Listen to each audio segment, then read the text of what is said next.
back again. Thank you for checking in. This is Aging Gracefully, and I am Matthew Essex. Hopefully you have subscribed. If not, I appreciate you visiting us today. We're going to break protocol just a little bit, though, and we're going to get into a 2018 film called Summer of '84. Now, it's set in the time frame that we know and love, and it's directed by Francois Simard. I hope I said his name right because he gave us a banger with this one. Jumping right in, this is about four 15-year-old boys and the babysitter that they love. We're talking Davy, who is our central figure. We've got Faraday, Woody, and Eats. Now, Eats, for those Goonie fans out there, he's essentially our mouth of the group. He's a fun character, and he's very enjoyable, even though he's got a lot going on in his personal life, and we see a little bit of that. Nikki is the babysitter we referenced before. She used to babysit for Davy, and all the boys adore her, lust after her, and she's a really good character in this movie. There's a developing relationship with her and Davy that's pretty sweet. I mean, it means a lot to Davy, and it makes it for a fun dynamic, especially when we get to the end. We're going to keep this spoiler-free, though, because this movie's still relatively new, and I think if you enjoy horror films, you can't miss this one. You really have to make a plan to sit down and watch it. It's fantastic. It's 90 minutes, a short watch, but we even have Cruel Summer, the 80s anthem, blaring in this movie. I mean, this thing is a treasure chest. Davy is a paper boy, and right away at the very beginning of the film, we get him narrating. He's pedaling through a mostly nice 80s suburban neighborhood, and on one of the papers he's delivering, he sees another kid has gone missing. Shortly thereafter, he's helping a neighbor inside, and he starts to notice things that could look nefarious.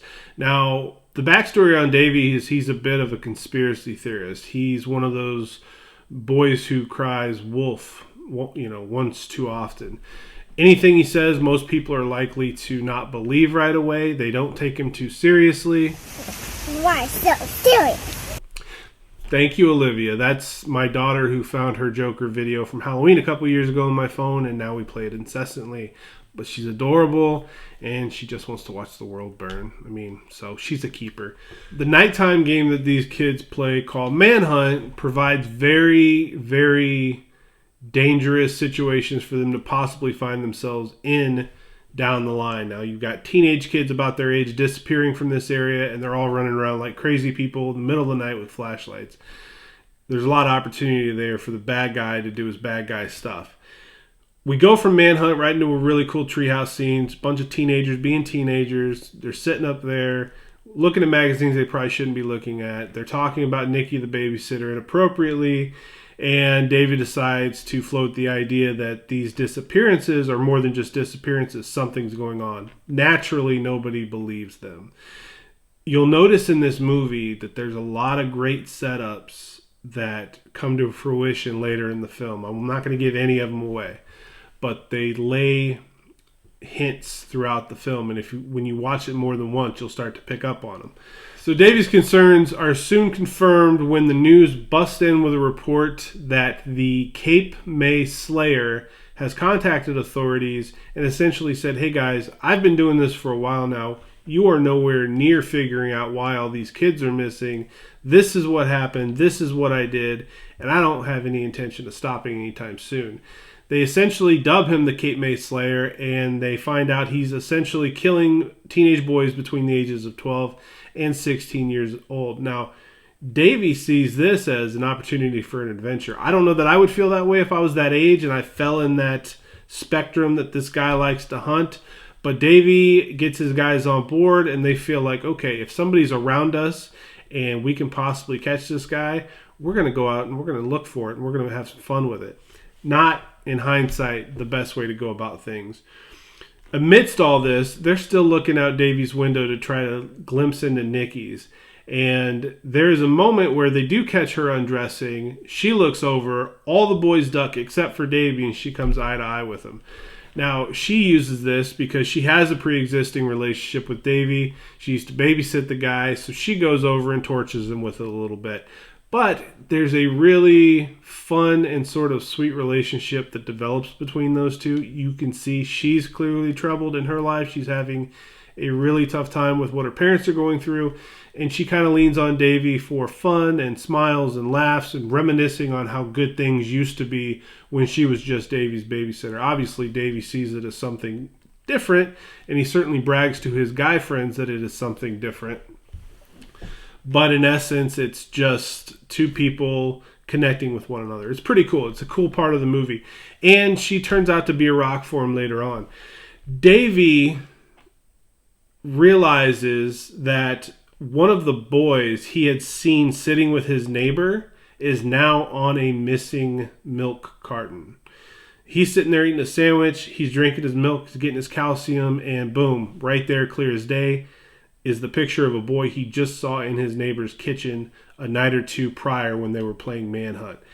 He immediately suspects his neighbor is the Cape May Slayer. Tells his guys, call to action, we've got to check this out. We have to investigate. Problem is, the neighbor is a cop, and he's got a great reputation among everybody. So the boys all think he's crazy, but they love him, so they go along with it, and they start tracking this guy. And sure enough, they start finding that there's just something off with him. You know, he's switching cars regularly. He's buying pounds of dirt, hundreds of pounds of dirt at a time. Pickaxes, shovels, everything looks suspicious. It all looks like it's leading to this guy. They wind up getting some evidence, and when they do it, they lean on a lot of really great horror movie tricks. They'll have a couple members of the crew staking them out somewhere while two others are nosing around the house. They're in the backyard digging stuff up. They're in the shed. The tension builds the closer the suspect gets back to the house where the kids are snooping when they're not supposed to be snooping. So tense, terrifying, very, very scary moments of the movie.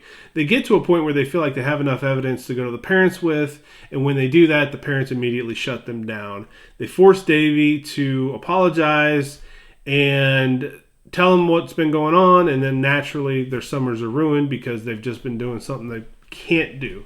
It's against the law, and they just did it to a police officer.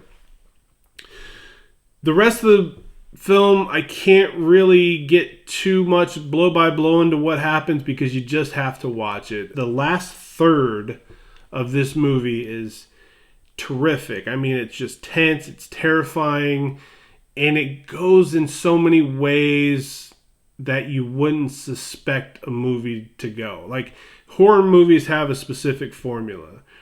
And for the most part, that formula is followed. And the ones that stray from it, if they do it right, because there's been some that have been bumbled pretty bad, but if they do it right, it just makes it that much more memorable. And that's what happens with this movie.